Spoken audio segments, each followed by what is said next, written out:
So today we're going to be doing impairments of assets, and that is governed by a standard called IAS 36.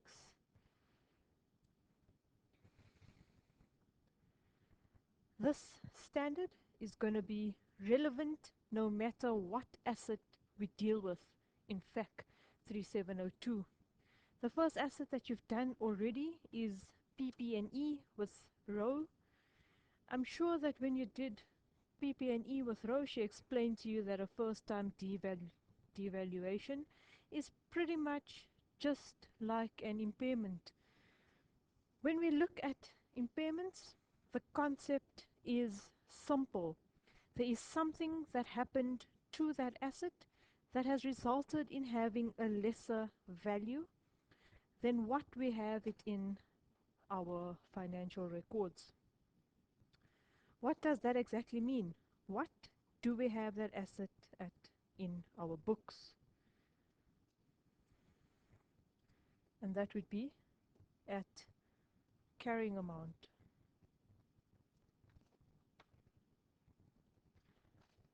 So that's what we recognize it at. It starts off at cost and then we depreciate it, and that results in a carrying amount, and we forever carry it at that carrying amount. We also dispose of it or derecognize it at its carrying amount.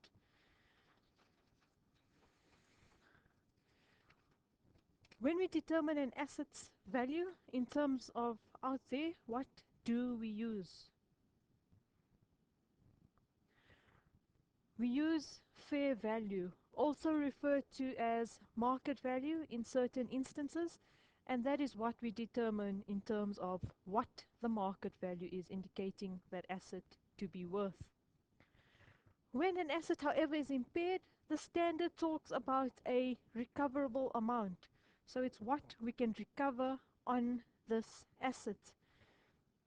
So that is the other part of this calculation, that we need to determine a recoverable amount.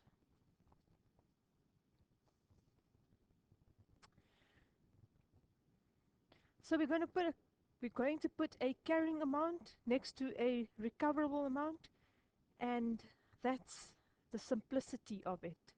I mean that you do appreciate that this recoverable amount, if it's at year end, we need the carrying amount at year end. If the recoverable amount is at a certain date, we need the carrying amount at that certain date, because you can't compare two things at different dates with each other.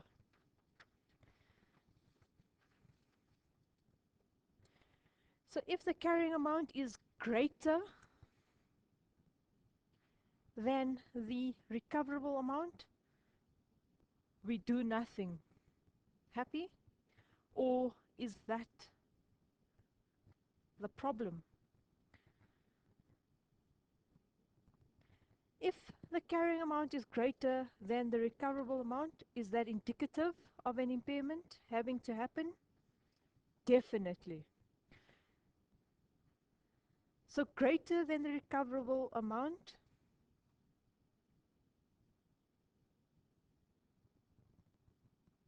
means that if that is all you can get for the asset, then anything more than that is incorrect. It's showing a greater value in your financial statements than what we can actually get for this asset. Are we clear? So you can't do an issue where carrying amount is greater than the recoverable amount. You can't leave that carrying amount as is. You have to write it down. So that results in the following journal entry.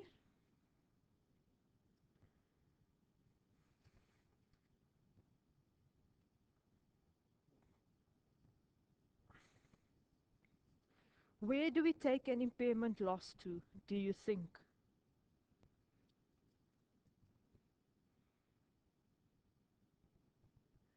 We would debit impairment loss through P&L. And what do we credit? Remember, there is two legs to an asset.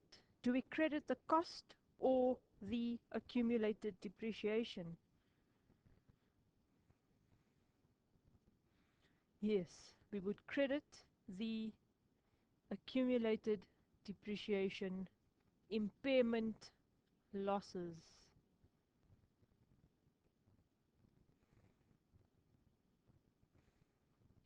In the statement of financial position.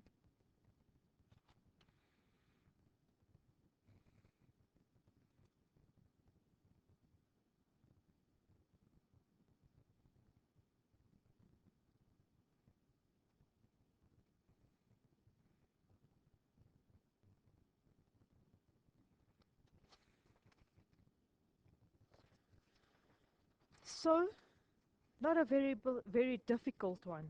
Two existing line items that you've seen or dealt with somewhere along the line before. As long as an impairment loss is going through profit or loss. But do you guys appreciate that subsequent to a initial reval going to OCI, we can have an impairment, yes? Which means that should we be taking that whole impairment to P&L, or should we be reversing a portion out of OCI?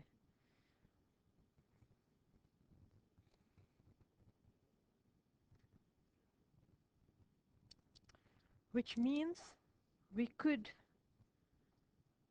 be debiting reval surplus or gain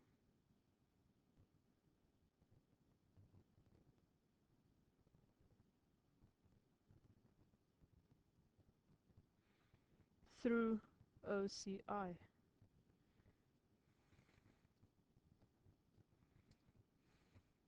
In other words, debiting OCI, making your surplus smaller.